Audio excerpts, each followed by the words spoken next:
এখন একটা সাঁতার প্রতিযোগিতা হবে, ঠিক আছে? তো যে আগে যে এখান থেকে ওইখানে সাদা নেট আছে ওইটুকু যে যেতে পারে প্রথম দ্বিতীয় তৃতীয়, ঠিক আছে?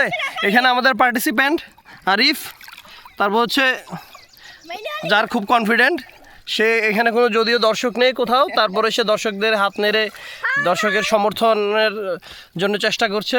এখানে রয়েছে মইনুল, এ হচ্ছে আরেক ভুয়া সাঁতারু, আর এ হচ্ছে তাসিন, ও যদিও সাঁতার জানে না, তারপর স্টাইল অনেক বেশি। দেখা যাক এখন এই সাঁতার শুরু। আমি কিছু রুলস অ্যান্ড রেগুলেশন বলে দিচ্ছি। আমাদের অল্প করে কিছু দর্শকও আছে, ভাসমান দর্শক, দ্য রিভার জিপসিস। তো এখন নিয়ম হচ্ছে, প্রথম নিয়ম হচ্ছে সাঁতার কেটে যেতে হবে। হ্যাঁ, এখানে যদিও পানি কম, এখানে হেঁটে গেলে হবে না, প্রথম নিয়ম। আর দ্বিতীয় নিয়ম হচ্ছে কোনো কারাপশন হবে না এখানে, হ্যাঁ, কোনো লুকোচুরি হবে না, ঠিক আছে? এখান থেকে শুরু করে ওই সাদা নেট ওইখানে যেতে হবে। আমি 3 বলার সাথে সাথে শুরু করতে হবে। 3। দেখা যাচ্ছে পার্টিসিপ্যান্ট, সবচেয়ে বেশি কনফিডেন্ট পার্টিসিপ্যান্ট মইনুল পিছিয়ে পড়েছে। এখানে তাসিন যদিও সাঁতার জানে না, সে মনে হয় হেঁটে হেঁটে চলে যাচ্ছে।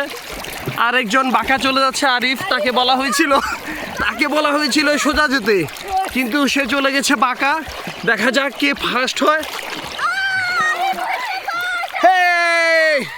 প্রথম স্থান এই যে, আপনি তো এখনো গন্তব্যে পৌঁছাননি, আপনি কিভাবে প্রথম হলে?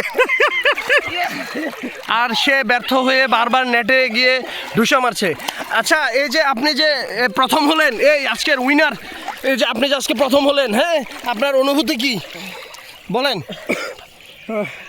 ওখানে অনেক পানি ছিল, আমি যখন সাঁতার কাটছিলাম তখন একটা মাছ আমাকে ডিস্টার্ব করছিল। তারপর আপনি কিভাবে এই মাছকে অতিক্রম করলেন? মাছটাকে একটা ঘুষি মারলাম। আচ্ছা, এই সময় কখন পেলেন? আপনি তো সাঁতার ছিলেন। আমি এভাবে সাঁতার ছিলাম। আচ্ছা, আজকের চ্যাম্পিয়ন আরে